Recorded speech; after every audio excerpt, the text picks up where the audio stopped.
감사합니다. 우리 찬양과 기도 감사합니다. 미국 사역 잘 은혜 중에 잘 다녀왔습니다. 이렇게 십수년 사역을 다니는데 이 시차는 적응이 안 되는 것 같습니다. 어제도 너무 잠을 못 자서 이제 이렇게 수면 유도제를 먹었는데도 잠을 거의 못 잤습니다. 그래서 혹시 제가 오늘 저분 무슨 말을 하는지 모르겠다 이런 일이 벌어지지 않도록 여러분 좀 기도해 주시면 좋겠습니다. 기도하면서 말씀을 받게 되길 바랍니다. 오늘 사실은 딴 어떤 메시지보다 이제 우리에 대한 부분들을 좀 확인하는 시간 되었으면 좋겠습니다. 우리가 영원한 복음이라고 한 메시지를 계속 나누었고 지난 주간에도 십자가가 영원한 현실이다 이렇게 메시지를 나누었습니다. 우리가 받은 복음은 영원한 복음입니다. 그리스도이신 그분이 목숨을 주고 우리에게 허락하신 복음이에요. 복음은 사실은 너무 엄청난 것입니다. 이 엄청난 복음을 우리가 받았습니다. 그런데 복음이라고 한 자체가 기쁜 소식이잖아요. 신명기 33장을 보겠습니다. 본문에 없는 내용 먼저 좀 서론으로 좀 먼저 말씀을 좀 드리고 싶으세요. 신명기 33장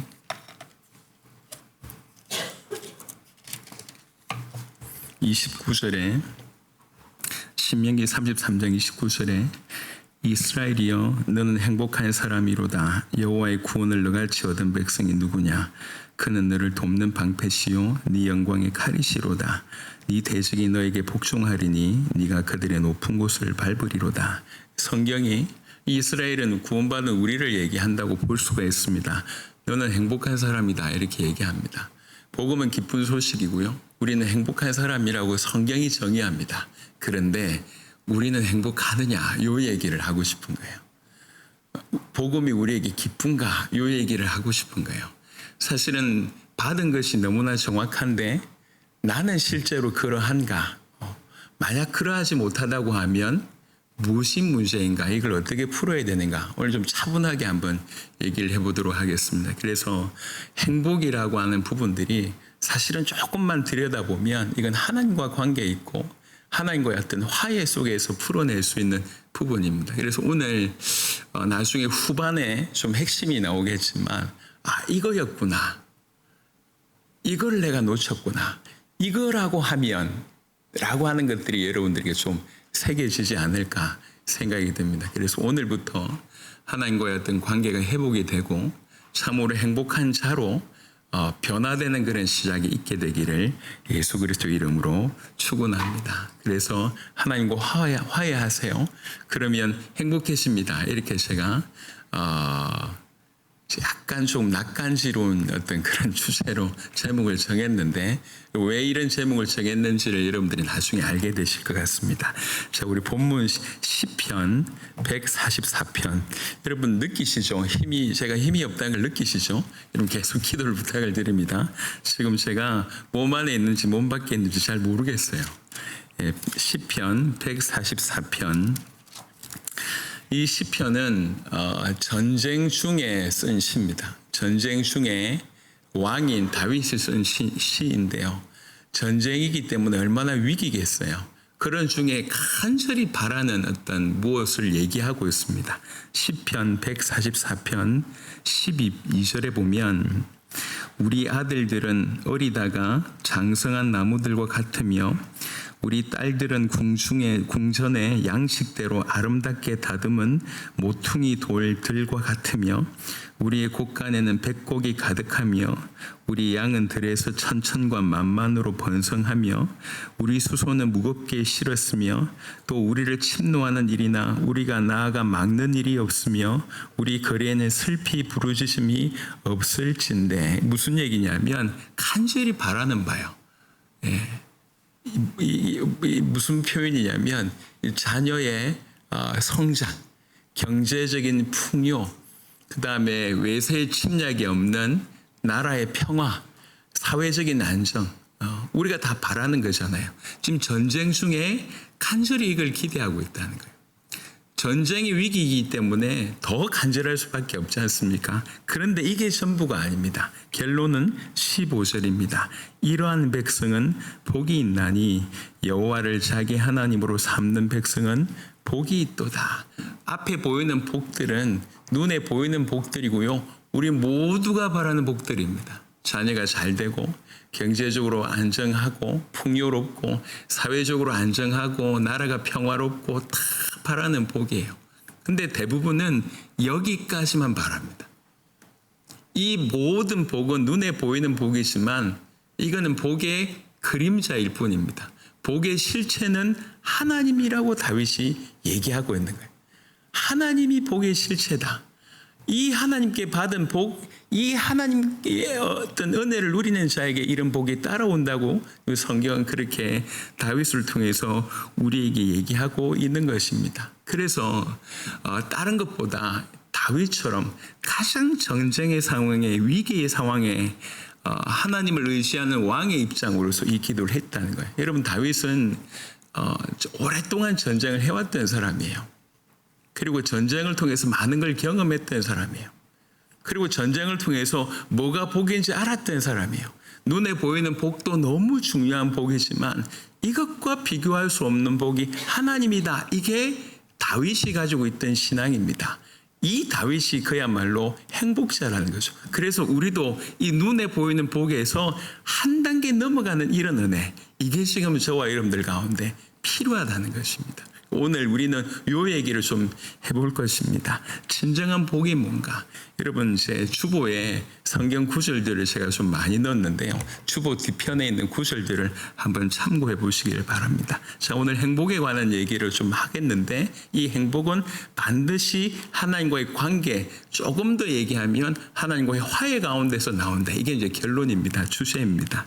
여러분, 성경은 하나님이 모든 행복의 근원이라고 얘기하고 있습니다. 시편 16편 11절에 보면 주의 앞에는 충만한 기쁨이 있고 주의 오른쪽에는 영원한 즐거움이 있나이다. 여기서 보면 알겠지만 행복이 환경이 아니에요. 주님의 임재가 행복입니다. 주님의 임하심이 행복이에요. 예. 오늘 읽었던 시편 144편 15절에 보니까 여호와를 자기 하나님으로 삼은 백성은 복이 있도다라고 얘기합니다. 세상은 행복을 소유의 문제로 생각하고 있지만 성경은 그렇게 풀고 있지 않습니다. 행복은 하나님 자신이다. 그리고 하나님과의 관계가 행복이다. 하나님의 임재가 행복이다. 이렇게 얘기하고 있습니다. 하나님이 복의 근원이고 하나님과의 관계, 그분과의 연합이, 그분의 임재가 진정한 행복이라고 성경은 얘기하고 있습니다. 그렇고 말고요. 하나님이 그런 분이십니다. 그 하나님이 복의 근원이시고 그 하나님과 함께 있을 때 진정으로 행복할 수 있는 것입니다. 그래서 가장 큰 복은 하나님 자체를 소유하는 것입니다. 시편 73편 28절에는 하나님께 가까이 함이 내게 복이라. 이 시편의 기자들이 이렇게 깨닫기 시작을 한 것입니다.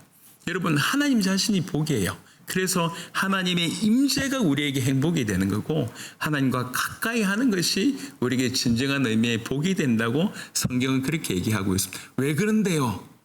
왜 하나님이 가까이 하는 게 복입니까? 물론 하나님 자신이 복이기도 하지만 우리 인간이 그런 존재입니다. 창세기 1장 27절 여러분 잘 알고 있듯이 인간은 하나님의 형상대로 지음을 받았습니다. 하나님 안에서 창조되었다는 얘기예요. 하나님의 형상을 가지고 있는 존재입니다. 이 말은 인간은 하나님을 떠나서 절대 독립적으로 행복할 수 없다라고 하는 것이 그 말 안에 포함되어 있습니다. 인간은 하나님을 알고 하나님과 교제하고 하나님의 영광 안에 있을 때에 가장 인간다운 존재가 됩니다. 다른 말로 얘기하면 행복한 존재가 됩니다. 인간이 그렇게 지음을 받았다는 거예요. 그래서 이 사실을 알았던 어거스틴이라고 하는 사람이 이렇게 얘기합니다. 주께서 우리를 주를 위하여 만드셨으므로 우리는 주님을 위해서 만드셨으므로 우리 마음은 주 안에서 쉬기까지 안식을 얻지 못합니다. 이렇게 어거스틴이 고백을 했습니다. 잘 고백한 겁니다. 하나님이 어떤 분이고 우리가 어떤 존재인지를 잘 정리하고 있습니다. 하나님 자신이 복이고 그 하나님과 연합될 때 우리는 참으로 행복할 수밖에 없는 그런 존재로 지음받았습니다. 그런데 우리가 알고 있기로 지금 우리 인간은 불행합니다. 왜 그렇습니까? 딴 게 아니에요. 하나님과 단절 때문에 그렇습니다. 여러분, 우리가 사실 주일마다 본질적인 얘기를 제가 계속 합니다. 여러분, 예배의 중심은 하나님이어야 되고요. 예배의 중심은 철저하게 복음이어야 합니다. 오직 예배를 통해서 우리가 복음으로 돌아갈 때만이 제정신으로 돌아오는 것이고 세상을 이길 힘이 주어지는 것입니다. 세상 가운데 살면서 세상을 바꿀 수 있는 힘은 바로 예배 가운데, 다른 말로 복음 앞에 설 때만이 우리에게 주어집니다. 그래서 열심히 세상 가운데 살다가도 예배의 자리에 와서는 다시 한번 영점 조정하듯이 우리가 하나님을 봐야 되고 그리스도를 봐야 되고 복음을 봐야 됩니다. 하나님이 어떤 분이며 내가 누군지를 보게 해야 되는 것입니다. 그게 예배의 자리고 말씀의 자리입니다. 그래서 또 본질적인 얘기를 또 하는 거예요. 여러분, 인간이 하나님을 떠났다, 사실 그게 불행입니다. 여러분, 창세기 3장에 보면 인간은 하나님의 약속을 범하고 죄를 범하는 일이 벌어집니다. 그리고 나서 벌어지는 모습을 봅니다. 창세기 3장 10절에는 이렇게 표현되어 있습니다. 내가 벗었으므로 두려워하여 숨었나이다. 창세기 3장의 죄를 범한 인간은 하나님을 피합니다. 그리고 하나님을 두려워합니다. 그리고 죄책감이 그 안에 깊이 새겨지게 됩니다. 그 이후에 저주를 받게 되고 사단이 아예 사로잡히게 되고 죽음이 그 인생 가운데 들어오게 되고 에덴에서 아예 쫓겨나게 되는 것입니다. 이게 창세기 3장에 나옵니다. 이게 인간이 가지고 있는 비극이에요. 인간이 가지고 있는 근본적인 불안은 어디서 나오냐면 여기서 나오는 겁니다. 여러분, 우리가 많이 두려움을 가지고 있잖아요. 그 두려움의 깊이는 여기서 출발하는 겁니다. 우리 양심이 늘 불안합니다. 왜 그렇습니까? 이 죄책감에서 출발되는 것입니다. 그뿐만 아니라 이렇게 죄로 인하여서 하나님을 떠나서 불안한 그런 상황 가운데 있지만 성경은 조금 더 좀 우리에게 대해서 성경은 좀 강하게 얘기하고 있습니다. 로마서 8장 7절에 보면 우리 인간이 죄로 인해서 하나님과 원수가 되었다고 하는 표현을 하고 있습니다. 그 원수인데 그냥 거리가 좀 떨어져 있다, 이게 아니라 육신의 생각은 하나님과 원수가 되나니, 생각 자체가 하나님과 원수예요. 내가 생각하는 것이 하나님과 원수된 것으로 생각하고 있다. 그리고 골로새 1장 21절에 보니까 전에 악한 행실로 멀리 떠나 마음으로 원수가 되었던 너희, 그냥 이렇게 좀 떨어졌다는 얘기를 하는 게 아니에요. 생각도 원수고 행실도 원수고 마음도 원수예요. 우리가 하나님을 떠나 있는 것은 내 의지와 상관없이 어쩔 수 없이 그 첫사람 아담 때문에 내가 피해자다라고 생각할 수 있지만 그렇지가 않습니다. 이거는 심리의 문제가 아니라 존재의 문제가 된 거예요. 우리 생각하는 거, 우리 행동하는 거, 우리 마음이 전부 하나님 반대편에 있다는 거예요. 그게 지금 인간이 가지고 있는 불행의 원인이라고 얘기합니다.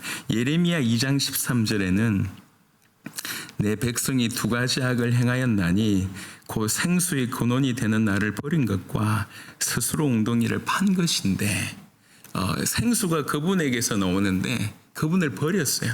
다른 걸 파고 있다는 거예요. 그냥 간단하게 얘기하자면 행복이 주님 안에 있는데 주님 밖에서 행복을 찾고 있는 모습을 보게 됩니다. 여러분, 인간이 하나님을 떠나서 불행한 건데 다른 것으로 채우면 행복할 줄 알고 살고 있다는 거예요. 마치 뭐가 같냐면 물고기가 물 밖에서 행복을 찾으려고 하는 그 모습이라는 거예요.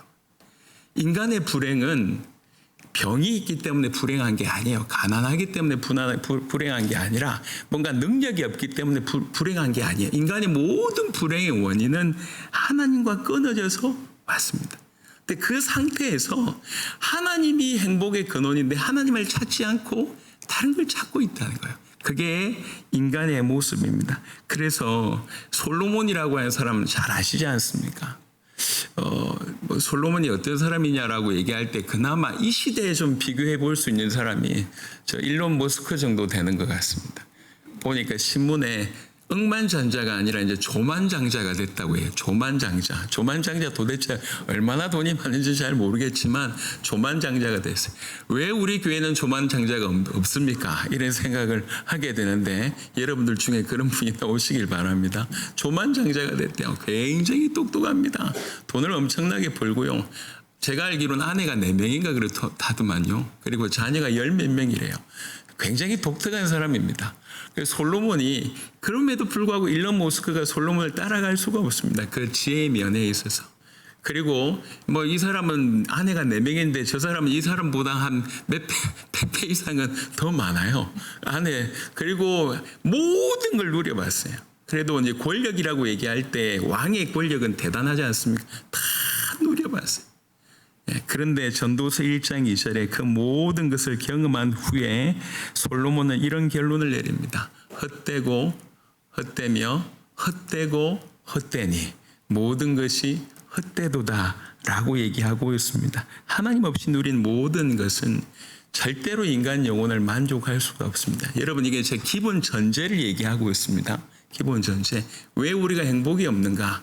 왜 불행한가에 대한 얘기를 하고 있는 게 하나님 자신이 복이고 우리는 그 하나님과 함께 있을 때만 행복한 존재로 지음을 받았는데 하나님과 끊어졌기 때문에 근본적으로 불행하다 요 얘기를 하는 거예요.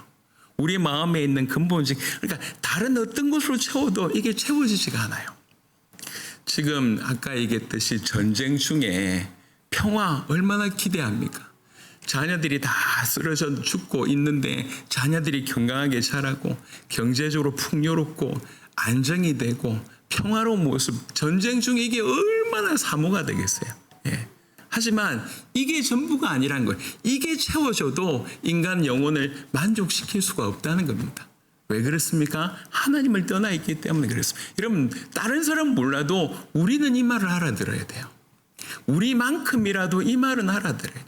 왜 인간이 불행한가? 하나님을 떠나서 그렇다. 이 짧은 문장을 알아들어야 돼. 그래서 인류 최고의 숙제는 뭐냐면 하나님과의 관계 회복입니다. 하나님과의 화해가 인류 최고의 숙제이고 또 하나님의 최고의 소원이 이 화해의 문제예요. 그냥 하나님을 만났다는 걸 넘어서서 하나님과의 관계 회복이 가장 중요한 숙제입니다. 그래서 인류 역사는 하나님이 잃어버린 자기 아들을 찾으신 역사, 또 조금 더 얘기하면 잃어버린 하나님의 자녀들과 이렇게 다시 한번 관계 회복을 맺는 역사가 바로 인류의 역사고 그게 성경의 역사라고 얘기할 수가 있습니다. 그래서 생각보다 이 하나님과의 관계 회복, 화해 내지는 화목은 중요한 문제입니다. 유일한 문제라고 얘기해도 과언이 아니에요. 그래서 그 화해의 문제를 우리 주님이 푸셨다는 겁니다. 인간이 범죄를 저질렀는데 인간의 죄 때문에 하나님과의 관계가 깨어졌는데 인간을 먼저 포기하지 않고 먼저 화해를 시작하신 분이 하나님이십니다. 그 화해의 방법이 누구였냐? 그 화해의 방법이 그리스도였습니다. 오직 그리스도를 통해서 우리를 건져내시겠다. 디모데전서 2장 5절에 보시면 제가 오늘은 메시지를 준비하면서요 흥분해가지고 막 쏟아내고 싶었어요. 받은 은혜가 너무 커가지고 내 목소리가 좀 잘 안 나오네. 여러분 조금 졸리시더라도 이해해 주시길 바랍니다. 제가 어제 새벽 4시까지 밤 10시에 누웠어요. 일어나서 메시지를 하려고 일찍 일어나서 새벽 4시까지 잠을 못 잤어요. 그리고 나서 마지막에 이제 수면 유도제를 먹고 잠시 기절했다가 이제 그런 상황이라 제가 어제 밤에는 너무 말씀의 은혜가 돼가지고 오늘 다 죽었어 이런 마음으로 제가 이제 말씀 전하려고 했는데 지금 발음이 잘 안 됩니다. 이게 약의 부작용인지 이해를 좀 부탁을 드리고 여튼 제 마음은 지금 너무 뜨거워요. 뭐가 뜨거웠냐? 조금만 더 기다려 보세요. 조금만 더 기다려 보면 좀 뜨거운 게 나올 거예요. 조금만 더. 그래서 디모데전서 2장 5절에 보면 하나님은 한 분이시오 또 하나님과 사람 사이에 중보자도 한 분이시니 곧 사람이신 그리스도 예수시라. 하나님과 인간 사이에는 죄로 인해서 깊은 단절이 있습니다. 그래서 절대로 인간은 하나님께 갈 수도 없고 하나님 앞에 설 자격도 없고 설 수도 없습니다. 그런데 하나님이 먼저 손을 내미신 거예요. 참 하나님이신 분이 인간의 몸을 입고 하나님과 우리 인간 사이를 연결하시기 위해서 이 땅에 오셨습니다. 그 연결의 방법은 자기의 목숨이었습니다. 자기의 생명으로 연결시켜 주셨어요. 그래서 제가 이 대목에 항상 좀 깊이 좀 생각을 해볼 필요가 있다고 말씀을 드리고 싶습니다. 여러분, 예수님이 죽으셨어요. 예수님이 그리스도이신 예수님이 죽으심으로 우리를 하나님과 우리를 연결시켜 주셨습니다. 그래서 이 하나님과 우리를 연결시켜 준 이것은 퍼펙트 완벽합니다. 그래서 그분의 연결로 말미암아 하나님과 우리가 화해하게 된 거예요. 그래서 십자가는 화해의 자리라고 얘기할 수가 있습니다. 고린도후서 5장 19절에 보면 주보 보시면 순서대로 제가 지금 구절을 얘기하고 있습니다. 그리스도 안에 계시사 세상을 자기와 화목하게 하시며 그들의 죄를 그들에게 돌리지 아니하시고 골로새 1장 20절에는 그의 십자가의 피로 화평을 이루사 예수님께서 우리의 죄값을 대신 담당하심으로 하나님과 인간 사이의 장벽이 무너졌습니다. 고린도후서 5장 18절에 하나님께서 그리스도로 말미암아 우리를 자기와 화목하게 하시고, 여러분 복음은 그냥 천국행 티켓이 아니에요. 복음이 우리에게 주는 가장 큰 유익은 하나님과 우리로 화해하게 하는 겁니다. 여러분 이게 그냥 단순히 하나님을 떠나 있다가 하나님을 만나서 이게 아니라니까. 아까 얘기했듯이 우리는요 하나님과 원수된 상태예요. 원수였다고. 그냥 그만큼 떨어져 있었을 뿐만 아니라 마음과 생각과 모든 행위가 하나님이 진노하실 수밖에 없는 그런 원수된 상태였어요. 예. 죄 때문에 이런 일이 벌어진 거죠. 그래서 우리 주님이 죄값을 완벽하게 감당하심으로 말미암아 우리가 하나님과 화해할 수 있도록 주께서 길을 여셨습니다. 그래서 그 십자가는 완벽한 화해 일이 벌어진 거예요. 그래서 성경에는 뭐라고 얘기하고 있냐면 로마서 5장 10절에 예수님을 믿는 순간에 우리가 하나님과 화해한 자가 되었다라고 정의하고 있습니다. 우리가 우리 원수 되었을 때에 그의 아들의 죽으심으로 말미암아 하나님과 화목하게 되었은즉, 하나님과 화목하게 되었대. 우리가 예수님을 믿으면 로마서 5장 1절에는 이것은 하나님 우리가 믿음으로 의롭다 하심을 받았으니 이렇게 되어 있어요. 하나님 편에서 이건 이루어진 사실입니다. 죄사함을 받았다, 의롭다함을 받았다, 우리가 하나님의 자녀가 되었다, 하나님과 화목하게 되었다라고 하는 것은 이미 이루어진 사실이에요. 변할 수가 없어요. 객관적으로, 법적으로, 그리고 칭의적으로, 신분적으로 화해는 이루어졌습니다. 분명히 이런 일이 이루어졌습니다. 그런데 이 화해가 왜 우리에게 실제가 되지 않는가, 이제 요 얘기를 하고 싶은 거예요. 우리는 이미 법적으로 주님과 화해한 자리가 되었습니다. 그런데 나는 왜 아직 주님과 이렇게 친하거나 친근하거나 아주 화해했다는 그런 조금 실제가 없는가? 여러분, 그래서 화해는 두 가지 측면이 있습니다. 하나는 객관적인 화해예요. 주님과 신분적으로, 객관적으로, 법적으로는 이미 화해가 이루어졌습니다. 그런데 무슨 화해가 필요하냐면 인격적인 화해가 필요하다는 거예요. 요 대목을 얘기하고 싶은 거예요. 그래서 이 대목에 제가 세 사람에 관한 얘기를 좀 하고 싶습니다. 요 얘기를 좀 드리고 싶은데, 이런 얘기를 이제 세 사람에 대한 얘기를 좀 하기 전에 분명히 그리스도의 피값으로 말미암아 우리가 주님을 만나서 화해가 되어졌는데 이 화해를 왜 실제로 누리지 못하는가? 왜 못 누리는가? 다른 어떤 것들보다는 일단은 첫 번째는 우리의 죄 때문인 것 같아요. 무슨 말이냐면 구원받았어요. 그리고 하나님과의 법적으로 연결되었습니다. 하나님의 자녀가 되었어요. 의롭다 하심을 받았습니다. 내 죄가 끝이 났대요. 그럼에도 불구하고 나는 여전히 지금 죄를 짓고 있습니다. 그러다 보니까 이 죄책감이 하나님과의 어떤 깊은 화해를 누리지 못하게 만드는 굉장히 중요한 요인 중에 하나이고요. 또 하나는 여전히 우리가 하나님을 오해하고 있다는 거예요. 여전히 하나님이 심판자의 어떤 이미지만 가지고 있다는 거예요. 조금만 잘못하면 이렇게 나를 벌 주신 하나님, 아니면 내 스스로 내가 이런 실수를 한 거 보니까 하나님 기뻐하지 않으실 거야 라고 하는 하나님에 대한 오해, 계속 우리가 실패하는 것도 있지만 하나님에 대한 오해 때문에 법적으로는 이미 화해의 어떤 관계가 이루어졌는데 여전히 아직 그러지 못하고 있는 거예요. 무슨 말이냐? 예를 한번 들어볼게요. 창세기 말씀입니다. 이제 제가 하고 싶은 말입니다. 창세기 보시면 45장에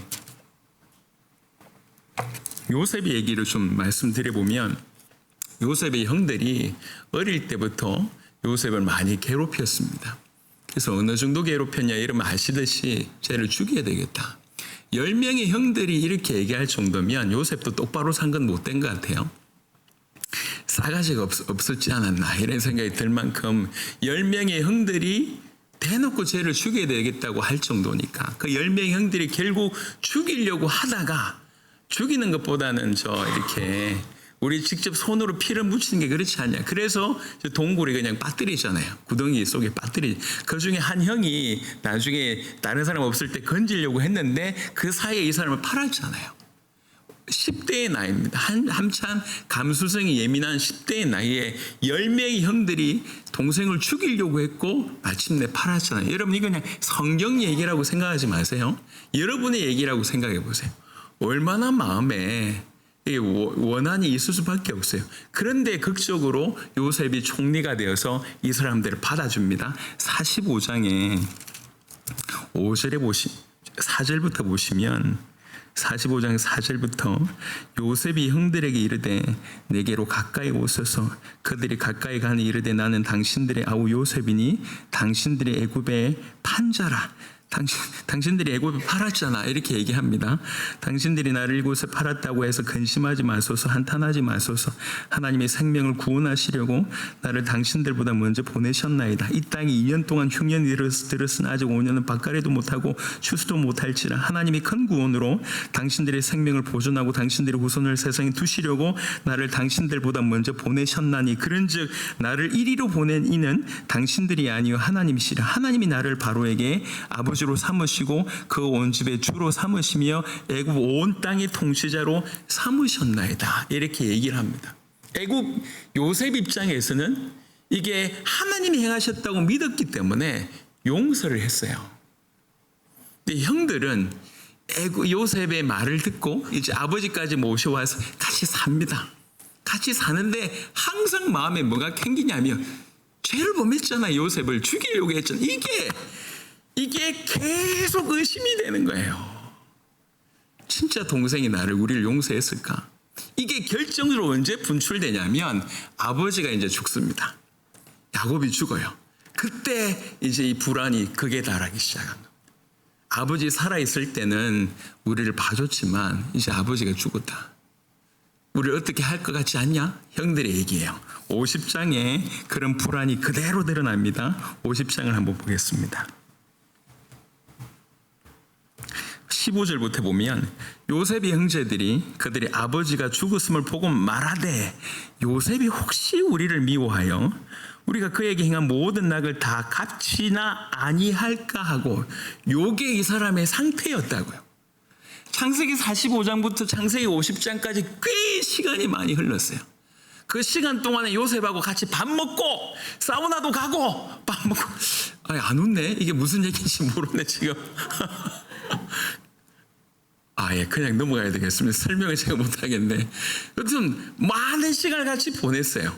그런데도 불구하고 여전히 마음속에, 이 형들의 마음속에는 뭐가 있냐면 진짜 용서했을까? 여기 있는 거예요. 진짜 용서했을까? 저 요셉이 진짜 용서했을까? 이게 수년 동안 이 사람들이 가지고 있다는 생각이었습니다. 자, 행복했을까요? 자유로웠을까요? 평안했을까요? 마음에 진짜 용서했을까라고 하는 생각이 안 든 겁니다. 그러니까 요셉의 아버지 야곱이 죽자마자 요 생각들을 합니다. 그러면서 요셉에게 말을 전하여 이르되 당신의 아버지가 돌아가시기 전에 명령하여 이르시기를 너는 이같이 요셉에게 이르라 네 형들이 너에게 악을 행하였을지라도 이제 바라건대 그들의 허물과 죄를 용서하라 하셨나니 당신 아버지의 하나님의 종들인 우리 죄를 이제 용서하소서 하매 요셉이 그들이 그에게 하는 말을 들을 때에 울었더라. 그의 형들이 또 친히 와서 요셉의 앞에 엎드려 이르되 우리는 당신의 종들이니이다. 요셉이 그들에게 이르되 두려워하지 마소서. 내가 하나님을 대신하리이까. 당신들은 나를 헤아리 하였으나 하나님 그것을 선으로 바꾸사 오늘과 같이 많은 백성의 생명을 구원하게 하시려 하셨나니 당신들은 두려워하지 마소서. 내가 당신들과 당신들의 자녀를 기르리이다 하고 그들을 간곡한 말로 위로하였더라. 제가 오늘 얘기하고 싶은 것은 이 용납이라고 하는 부분입니다. 받아들여졌구나.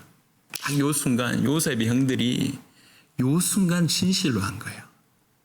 진짜로 용서했구나. 요셉이. 자기는 요셉에게 너무 큰 죄를 범했잖아요. 자기 수준으로 봤을 때는 나는 용서 못할 것 같아. 내가 만약에 요셉이라면 내가 한 행동을 요셉이 용서할까 못할 것 같아. 이게 요셉과 이미 만났고 이미 밥 먹고 오랜 시간 같이 보내고 적지 않은 시간을 같이 보냈지만 항상 있는 거요. 용서했을까? 용서 못한 것 같은데 이 상태예요. 제가 얘기하고 싶은 것은 우리 성도들에게 바로 이 지점이 있다는 거예요. 이미 구원을 받았어요. 객관적인 하회를 했습니다. 하지만 내가 진짜로 주님이 나를 용납하셨을까? 나 같은 죄인을, 나 같은 놈을 주님이 완전히 받아주셨을까? 라고 하는 부분에 이게 정확하게 딱 되지 않으면 우리는 계속 이미 객관적으로는 화해를 했지만 이미 법적으로는 하나님의 자녀이지만 이 하나님과의 관계를 깊이 못 누립니다. 또 한 명을 얘기해 보면 베드로입니다. 여러분 베드로를 아시겠지만 예수님 십자가 달려 돌아가시기 전에 3번 부인했습니다. 아시잖아요. 마태복음 26장이나 마가복음 14장 이런 데 보면 뭐라고 얘기하냐면 3번째 부인할 때는 저주라고 하는 단어가 들어가 있습니다. 저주하면서 주님을 부인했다 그랬어요. 그 저주의 내용은 뭐라고 기록되어 있는지는 모릅니다. 하지만 저주, 예수님을 저주했다는 거예요. 저주하면 마태복음 보겠습니다. 마태복음 26장을 같이 보겠습니다. 26장 74절 마태복음 26장 74절 그가 저주하며 맹세하리되 나는 그 사람을 알지 못하노라 하니 곧 닭이 울리라. 마가복음에도 똑같은 저주라고 하는 단어가 있습니다. 예수님을 저주했어요. 그래서 십자가에서 죽음으로 끝났으면 그냥 이건 묻힐 일이었잖아. 근데 그분이 부활을 하셨어요. 자, 주님 부활하셨어. 여러분, 주님의 부활이 베드로에게 좋은 소식이었을까요? 나쁜 소식이었을까요? 분명히 좋은 소식이지만 주님을 부인했다는 걸 주님이 아시는데 그분이 다시 살아나셨어. 이게 지금 베드로에게 내가 주님을 부인했는데 이걸 알잖아요. 그러니까 요한복음의 21장에 보면 베드로가 요한복음 21장 보겠습니다. 그 주님의 부활을 경험하고 나서 요한복음 21장에 3절에 보면 이런 말을 합니다. 시몬 베드로가 나는 물고기 잡으러 가노라 하니 이렇게 되어 있습니다. 여기는 지금 사역하다 보니까 조금 경제가 좀 힘드니까 좀 경제적인 좀 충원을 해보자 이 얘기가 아니에요. 옛것으로 돌아갔다는 거예요. 원래의 자리로. 어부의 자리로 돌아갔다는 거예요. 사명자가 사명을 받았고 주님의 십자가와 부활을 경험했지만 주님을 부인한 거예요. 이게 지 마음에 있는 거지. 이거 주님 용서하셨을까? 나 같은 놈을 주님이 받아주셨을까? 이게 해결이 안 돼요. 그 자리에 예수님이 찾아오십니다. 그리고 3번을 묻습니다. 3번을 묻고 네가 나를 사랑하느냐고 묻습니다. 그리고 나서 내 어린 양을 먹이라고 사명을 풀어놓습니다. 3번의 부인을 우리 주님이 아십니다. 그 부인을 완벽하게 커버하신 거예요. 이때 베드로는 살아납니다. 뭐가 들어갔습니까? 진짜로 용납하셨구나. 내 인생 전체를 주님이 용서하셨고 받아주셨구나. 용납해 주셨구나라고 하는 것이 진실로 깨달아질 때 이 인생이 뒤집어집니다. 여러분, 우리가 객관적인 화해가 사실은 일어났습니다. 근데 왜 인격적인 화해는 못하고 있냐면 아까 얘기했듯이 구원받아 놓고도 자꾸 실수하거든. 내가 스스로 기준 정해놓고 내가 그 기준에 못 이루니까 계속 실패하거든. 죄책감이 내 안에서 계속 있고 아직도 하나님에 대한 오해가 있어요. 그래서 우리는 내가 좀 잘할 때는 하나님 앞에 기도가 되는데 내가 좀 못할 때는 더 숨으려고 해요. 이게 계속 있는, 또 무엇보다 구원받아 놓고도 여전히 내가 내 인생의 주인 노릇하고자 하는 것이 여전히 내 습관에 있단 말이에요. 그러다 보니까 이게 계속 인격적인 화해를 못하게 되는데 사실 그 어떤 것보다 더 깊은 건 뭐냐면 이 용납의 문제예요. 그래서 우리는 하나님을 믿지만 더 믿어야 될 것은 하나님의 사랑도 믿어야 된다는 거예요. 하나님의 존재만 믿어야 될 게 아니라 그분이 나를 사랑한다는 사실도 믿어야 된다는 것입니다. 하나님 살아계심을 우리가 사실은 믿습니다. 하나님이 전능하다고는 믿습니다. 하지만 그분이 정말로 나를 사랑한다고는 믿지 못하고 있습니다. 하나님이 전능하다고 믿고 하나님이 거룩하다고 믿지만 그분이 진짜로 나를 받아주셨다고는 잘 믿지 않고 나를 정말로 기뻐하신다고는 잘 믿지 않습니다. 여기까지 못 넘어가는 거예요. 왜 그러냐? 내가 나를 볼 때 죄인이니까. 그게 베드로의 상태고 그게 요셉의 형들의 상태. 지가 죄인인 줄 알아. 예. 관계를 가지고 있다니까. 형들이 지금 요셉하고 밥 먹고 있어요. 그럼에도 불구하고 항상 마음에 불안한 것이 진짜 용서했을까? 진짜 용서했을까? 주님의 부활을 목격한 베드로는요, 남은 모르는데 본인은 지금 큰 고민인 거지 지금. 왜 그러냐? 나머지 11명은 몰라. 본인만 알고 있어요. 주님을 부인했다는 거. 3번 부인했다는 거 본인만 알고 있어. 그러니까 주님의 부활이 너무 좋은데, 이분이 하나님의 아들 그리스도라고 하는 사실이 너무 좋은데 나는 죄인인 거야. 나는 그분을 3번이나 저주하면서 부인했어. 이게 마음에 있는 거예요. 이거 용서하셨을까? 나를 정말 용납하셨을까? 내가 기준에 못 미친 놈인데, 내가 죄인인데, 내가 이런 큰 실수를 했는데 과연 받아주실까? 요게 풀리지 않는 거예요. 요게 풀리는 순간, 내가 비록 이렇지만 우리 주님이 나를 완전히 모든 것을 받아주셨구나, 용납하셨구나라고 딱 깨닫는 그 순간 화해가, 인격적인 화해가 아주 구체적으로 일어나는 것입니다. 또 한 명이 탕자입니다. 탕자가 여러분 그때 당시에 아버지한테 유산을 먼저 물려달라고 하는 것은 아버지 빨리 죽으라는 얘기하고 똑같은 얘기예요. 유산을 물려받고 그래가지고 가서 허랑방탕하게 다 쓰잖아요. 돼지 먹는 쥐염 열매를 먹다가 생각한 거예요. 내 아버지 집에는 종들도 나보다 더 낫겠다. 내가 아버지한테 가서 그냥 종들로 봐달라. 이 마음에 생각을 합니다. 그리고 돌이키죠. 그리고 주님 아버지한테 갔습니다. 그때 놀랬던 건 뭐냐면 종들 중에 하나로 받아준 게 아니라 저 먼 발치에서 뛰어와서 자기를 끌어안고 입 맞추고 그러고 나서 이제 좋은 옷으로 갈아입히고 잔치를 하면서 죽었던 내 아들이 살아났다고 얘기를 하잖아요. 이 용납이라고 한 것이 이 둘째 아들이 나를 정말 아버지 다 용서하셨고 내 존재 자체를 그대로 받아들여 주셨구나라고 깨달을 때 이 둘째는 비로소 아들의 역할, 아들답게 살 수가 있는 거예요. 이 용납, 나를 용납하셨구나를 이게 깨달아지지 않을 때는 분명히 객관적으로는 주님과 연결되었지만 주관적으로는, 인격적으로는 여전히 뭔가 먼 거리인 거예요. 왜 그래요? 딴 문제가 아니에요. 내 문제예요. 내가 죄인이란 걸 내가 아니까.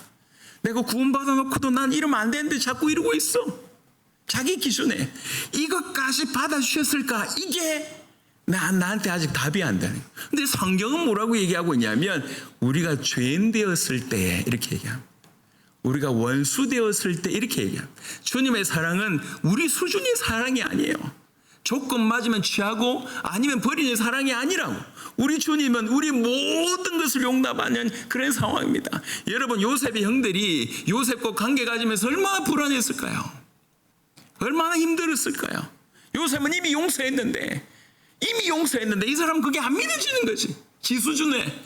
요셉은 하나님을 믿고 용서했는데 이 사람들은 그게 안 믿어지는 거지. 같이 생활하면서도 불안한 거예요. 이게 오늘날 기독교인의 모습일 수 있다는 거예요. 이미 그리스도 예수의 십자가로 다 끝내셨고 완벽하게 용서하셨는데 내가 내 기준을 볼 때 내가 죄인이야. 내가 하나님 앞에 죄인을 범죄하고 여전히 이렇게 실수한 걸 내가 자꾸 아니까 이 죄책감이 내 발목을 자꾸 붙잡고 있는 거예요. 어느 날 우리가 용납이라고 하는 것들이 다 깨달아질 때 그때 진정한 인격적인 화해는 시작이 됩니다. 그래서 다윗은 시편 32편의 1절에 이렇게 얘기합니다. 허물의 사함을 받고 죄가 가려진 자는 복이 있도다. 다윗이요, 다른 어떤 것이 복이 있다고 얘기하지 않았습니다. 이 죄가 사함을 받는 거, 이 죄가 가려진 것이 이게 가장 복이 있구나. 이거를 깨닫게 된 거예요. 다윗이 끝났구나. 내 죄를 주님이 가리셨구나.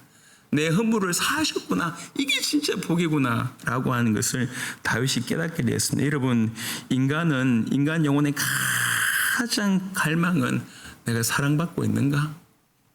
내가 받아들여졌는가에 대한 겁니다. 여러분, 우리 가운데 가장 큰 두려움 중에 하나가 뭐냐면 버림받음에 관한 두려움이거든요. 그래서 사람에게 있는 욕구 중에 굉장한 욕구가 인정 욕구예요. 인정받고 싶어요. 와이프도 남편한테, 남편도 이제 아내한테, 그 외에 모든 사람들에게 인정받고 싶어 하는 것이 우리인데, 무엇보다도 구원받은 자는 내가 하나님께 받아들여졌는가, 하나님께 인정받고 있는가에 대한 이게 풀리지 않으면 항상 내가 좀 더 기도를 좀 많이 해야 되지 않나, 좀 더 성경을 많이 봐야 되지 않냐, 좀 더 헌금을 많이 해야 되지 않냐, 다른 걸로 대체하려고 합니다.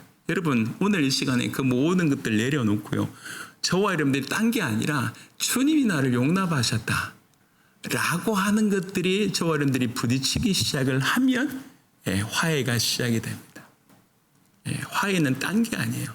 우리가 할 수 있는 입장이 아니에요. 하나님이 하셨다는 걸 내가 알기 시작하면 인격적인 화해는 사실은 시작이 됩니다. 이미 객관적인 화해가 일어났다고 하는 사실을 알고 그 사실 속에 내가 걸어 들어가는 거, 이게 어떻게 보면 인격적인 화해라고 얘기할 수가 있습니다. 그래서 에베소 1장 6절에 보시면, 이 본문은 이거는 구절이 없는 부분입니다.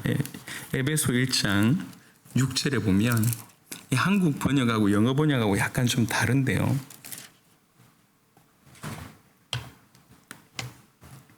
에베소 1장 6절에 이는 그가 사랑하시는 자 안에서 우리에게 거저 주시는 바 그의 은혜의 영광을 찬송하게 하려는 것이라. 이 표현은 이렇게 우리에게 거저 주시는 바 이렇게 되어 있는데, 영어 번역을 한번 보시면요, 이게 어떻게 되어 있냐면 accepted in the beloved 이렇게 되어 있어요. 그의 사랑 안에 accepted, 받아들여졌다 이렇게 되어 있어요. 우리는 그의 사랑 안에 받아들여진 자, 그게 우리라는 거예요.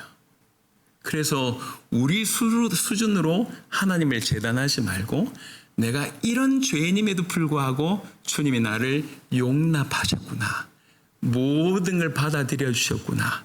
아까 요셉의 형들 수준과 요셉이 다른 것처럼 우리의 수준과 하나님이 달라요. 하나님이 우리를 아십니다. 다 받아주셨습니다.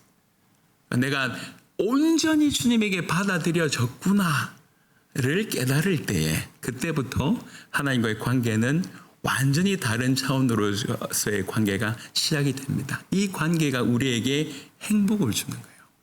행복. 여러분, 이 용납이 깨달아졌을 때 하나님과의 화해가 이루어지고 하나님과 화해하기 시작하면, 이미 객관적인 화해뿐만 아니라 인격적으로 화해하기 시작하면 무엇보다도 정체성이 회복되기 시작을 합니다. 정말로 내가 하나님의 아들이구나. 요한일서 3장 1절에 보니까 보라, 아버지께서 어떠한 사랑을 우리에게 베푸사 하나님의 자녀라 일컬음을 받게 하셨는가. 내가 하나님의 자녀가 되기까지 어떠한 사랑을 베푸셨는가. 이렇게 모든 것을 받아주셨단 말인가. 여러분, 베드로가요 얼마나 비참했을까요? 주님의 부활을 경험하고 사도들은 너무너무 좋아하는데 본인은 말 못할 걸 끙끙 앓고 있는 거지. 끙끙. 예. 3번이나 부인했는데 끙끙 앓고 있는 거예요. 근데 그 자리에 주님 오셔서 위로하면서 네가 나를 사랑하느냐? 내 어린 양을 먹일. 바로 그 자리에서 회복된 겁니다. 그걸로 끝이에요. 예. 이런 나라도 딴 게 아니라 하나님, 주님 말고 주님 다른 것에 죄를 범했으면 그나마 어떻게 좀 비빌 언덕이 있겠는데, 부활하신 주님 십자가 가장 어려울 때에 그분이 뒤통수를 친 거잖아요. 가장 어려울 때 그분에게 범죄한 거지 않습니까? 이게 너무 괴로운 거예요. 부활을 경험하니까 더 괴로운 거예요. 근데 주님이 오셔서 내가 너를 용서했다, 용납했다라고 하는 그것들이 베드로가 깨달아졌을 때 그 자리에서 무너졌던 사명자가 일어납니다. 복음이 그에게 답이 된 거예요. 이론이 아니라 정말 사실이 된 거예요. 요셉의 형들이 요셉이 진짜로 한 말, 하나님 때문에 우리를 용서했구나, 이게 부딪혀졌을 때 그 이상, 그 이후부터는 일어났던 어려운 관계가 없었을 것입니다. 여러분, 하나님과 화해하면 정체성이 회복되고요, 하나님과 화해하면 두려움이 무너집니다. 우리가 가지고 있는 두려움, 죽음의 두려움, 실패의 두려움, 버림받을 두려움, 심판의 두려움, 미래의 두려움, 이런 것들이 항상 우리를 사로잡지만 하나님과 화해하면 근본적인 두려움에서 우리는 해방됩니다. 요한일서 4장 18절을 보니까 사랑 안에 두려움이 없고 온전한 사랑이 두려움을 내쫓나니, 우리가 주님과 그렇게 관계하게 된다고 하면 두려움을 내쫓습니다. 우리 두려움 중에 가장 큰 두려움은 하나님에 대한 두려움인데 이게 바뀌었기 때문에 로마서 8장 15절에 너희는 다시 무소하는 종의 영을 받지 아니하고 양자의 영을 받았으므로 우리가 아빠 아버지라고 부르시느니라. 하나님과의 관계가 바뀌면 인생 전체의 분위기가 바뀝니다. 하나님 나를 과연 받아주셨을까가 하나님 나를 받아주셨구나, 하나님 나를 용납하셨구나, 하나님이 이런 나라도 지난 수년간 실패하고 방황하고 내가 주님께 받은 은혜가 너무 커서 주를 위해서 인생 드리겠다고 해놓고도 또 방황하고 이런 모든 모습들, 그 외에도 받은 은혜가 너무 큰데도 불구하고 이런 죄 짓고 저런 죄 짓고, 내가 나를 알잖아요. 그래서 겉으로는 꽤나 훌륭한 기독교인의 모습인지 모르겠지만 정작 하나님과의 관계는 베드로처럼, 정작 하나님과의 관계는 요셉의 형들이 요셉과의 어떤 관계처럼 뭔가 멀찍이, 이런 내가 바로 그 당사자에게 죄를 못 맺기 때문에 그러고 있는데 그분이 나를 용서하셨다고 하는 것이 정말로 믿어지게 됐을 때는 인생의 분위기가 바뀔 수밖에 없습니다. 여러분, 사단이 이 대목에서 속이는 거예요. 우리의 죄가 이 대목에서 우리를 자꾸 넘어지게 하는 거예요. 그분의 피로 완벽하게 객관적으로 화해가 되어졌는데 왜 이게 인격적인 화해로 못 넘어오냔 말이에요. 뭔가 막힌 부분이 바로 이 부분이었습니다. 여러분, 여러분의 모든 죄, 저와 여러분들의 모든 모습들을 우리 주님이 모두 용납해 주셨습니다. 그래서 하나님과 진실로 화해하면 삶의 목적이 당연히 따라서 바뀔 수밖에 없습니다. 주님과 화해해서 계속 교제하다 보면 다른 어떤 것보다 주님의 영광을 위해서 사는 것이 가장 재밌다는 걸 알게 돼요. 고린도전서 10장에 보니까 31절에 그런즉 너희가 먹든지 마시든지 무엇을 하든지 다 하나님의 영광을 위하여 하라. 이거는 딴 거 하지 말라는 얘기가 아닙니다. 하나님의 영광을 위해서 하는 것이 우리 인간을 가장 인간답게 하는 거예요. 여러분, 등불은 빛을 비출 때, 불을 밝힐 때 가장 등불답습니다. 자동차는요, 달릴 때 자동차다운 거예요. 인간은 하나님 형상대로 지음받은 인간이기 때문에 하나님의 영광을 위해서 살 때 가장 인간답고 가장 참된 행복 속에 들어갈 수밖에 없습니다. 그리고 하나님과 화해한 자는요, 조건과 상관없이 기쁨 가운데 있습니다. 감옥 속에 앉아서 빌립보 4장 4절에 사도 바울은 기뻐하라, 내가 다시 말하노니 기뻐하라고 얘기했습니다. 환경은 감옥인데요. 감옥이 하나님으로 인하여 하나님과 화해 속에서 주어진 기쁨을 빼앗을 수가 없습니다. 하박국 3장 17절 18절 보니까 우리가 잘 알고 있는 외양간에 송아지가 없고 우리 양이 없고 다 밭에 소출이 없고 그야말로 기가 막힌 완전히 재앙이라고 얘기할 수 있는 재앙이 다 몰려와도 나는 여호와로 인하여 기뻐한다고 고백하지 않습니까? 이게 성경이 우리에게 하나님과 화해한 자가 어떤 삶을 살게 된지를 알게 됩니다. 여러분 무엇보다도 하나님과 화해하면 행복해진다고 하는데 왜 행복해지냐? 여러분 하나님과 화해하게 되면 자기 자신과도 화해하게 되어 있습니다. 여러분 인간이 하나님과의 관계가 깨어지기 시작하면서 죄책감이나 수치심이나 자기 정죄, 열등감, 비교의식 이런 것들이 우리 안에 들어옵니다.